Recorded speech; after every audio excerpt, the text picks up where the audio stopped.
పాక్పై భారత్ దండయాత్రకి దిగితే ఎలా ఉంటుంది? జస్ట్ ఈ ఊహకే పాకిస్తాన్లో జనం భయకంపితులవుతున్నారు.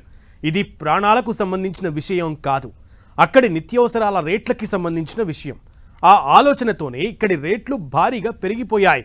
అసలే అంతద్దపు ఆర్థిక వ్యవస్థ అయిన పాకిస్తాన్ యుద్ధాన్ని ఏమాత్రం భరించలేదనేది ఈ ఒక్క సంఘటనే రుజువు చేస్తుంది. అయినా సరే పాకిస్తాన్ నుంచి పొలిటీషియన్ల నుంచి మాజీ క్రికెటర్ల వరకు ప్రతి వాళ్ళు బీరాలు పలికేవారే. Let's watch this story.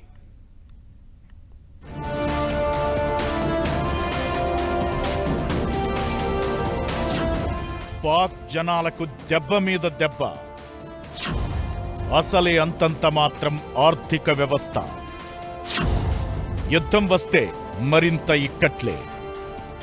నిజమేనని రుజువు చేస్తున్న తాజా పరిణామాలు.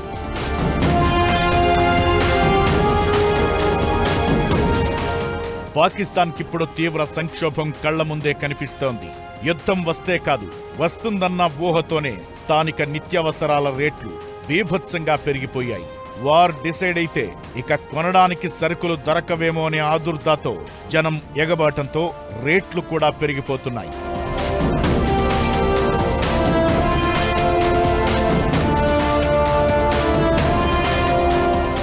తినే బియ్యం, కూరగాయలు, పళ్లతో సహా చికెన్ రేటు కొండెక్కి కూర్చుంది. ప్రస్తుతం పాకిస్తాన్లో కేజీ చికెన్ 800 రూపాయలు, కిలో బియ్యం ధర 340, గుడ్లు డజన్ కోడిగుడ్లు 332, లీటర్ పాలు 224 రూపాయలు పలుకుతున్నాయి.